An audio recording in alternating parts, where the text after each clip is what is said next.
കക്ഷി രാഷ്ട്രീയം ഒരു മാധ്യമപ്രവർത്തകന് പാടുണ്ടോ? എൻ്റെ പഞ്ചായത്ത് പ്രസിഡന്റ് സുഗതൻ മാഷ, എൻ്റെ നാട്ടിൽ ഒരുപാട് ക്ഷേത്രങ്ങളുണ്ട്. എല്ലാ രാഷ്ട്രീയ പാർട്ടികളിലും വിശ്വസിക്കുന്ന ആളുകൾ ആ ക്ഷേത്രത്തിൽ പോകാറുമുണ്ട്. എന്ന് വെച്ച് എൻ്റെ വീടിനടുത്തുള്ള എടവനക്കുളങ്ങര ക്ഷേത്രത്തിലോ അല്ലെങ്കിൽ വാര്യരണ്ടി മുത്തപ്പൻ ഭഗവതി ക്ഷേത്രത്തിലോ പ്രതിഷ്ഠ നടക്കുമ്പോൾ, പുനഃപ്രതിഷ്ഠ നടക്കുമ്പോൾ എൻ്റെ സുഗതൻ മാഷാടെ ഇരുന്നിട്ട് പൂജ ചെയ്യാറില്ല. അയാൾ ആരും വിളിക്കാറുമില്ല.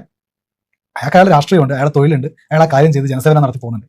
അയോധ്യ എന്ന് പറഞ്ഞ സ്ഥലത്ത് ഒരു രാമക്ഷേത്രത്തിലെ പ്രതിഷ്ഠ നടക്കുമ്പോൾ, പ്രാണപ്രതിഷ്ഠ നടക്കുമ്പോൾ അവിടെ ഇന്ത്യയുടെ പ്രധാനമന്ത്രി പോയി ഇരിക്കുകയാണേ, പ്രധാനമന്ത്രി പൂജ ചെയ്യുന്നു.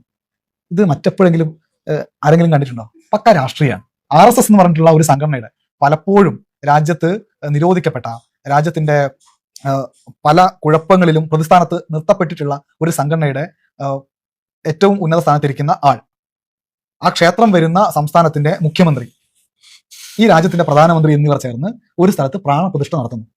അപ്പൊ അത് രാഷ്ട്രീയല്ലേ? രാഷ്ട്രീയല്ലേ അത് കാണുന്നത്? രാഷ്ട്രീയമാണ് എന്നുള്ള ഞങ്ങളുടെ ചിന്തയെ ഊട്ടിയുറപ്പിക്കുന്ന കാഴ്ചയായിരുന്നു മീഡിയ സെന്ററിൽ കാണുന്നത്. 100 ക്യാമറകൾ ഉണ്ടാവുന്ന അവിടെ. അപ്പം 100 ക്യാമറകളും ഫോക്കസ് ഒരാളിലേക്ക് പോവാണ്. ഒരു പ്രത്യേക നിമിഷത്തിൽ ആ മനുഷ്യൻ പെട്ടെന്ന് പ്രത്യക്ഷപ്പെടുകയാണ് എല്ലാ വീഡിയോ ആളുകളും, നമ്മുടെ പ്രധാനമന്ത്രി നരേന്ദ്രമോദി. അപ്പം ആഹ്ലാദാരവം മുഴങ്ങുകയാണ് നമ്മുടെ മീഡിയ സെന്ററിൽ. എന്താണ് ശരി, ക്ഷേത്രവിശ്വാസമാണെങ്കിൽ പ്രാണപ്രതിഷ്ഠ പൂർത്തിയായാൽ ആ വിശ്വാസികൾക്ക് ഒരു ആഹ്ലാദമൊക്കെ ഉണ്ടാവും. പ്രാണപ്രതിഷ്ഠ നടന്നല്ലേ, ഞങ്ങൾക്ക് അവിടെ പോയി പ്രാർത്ഥിക്കാമല്ലോ. പക്ഷെ എന്തുകൊണ്ടാണ് രാഷ്ട്രീയ നേതാവ് വരുമ്പോൾ ആ കരഘോഷം ഉണ്ടാവുന്നത്? രാഷ്ട്രീയമാണ്.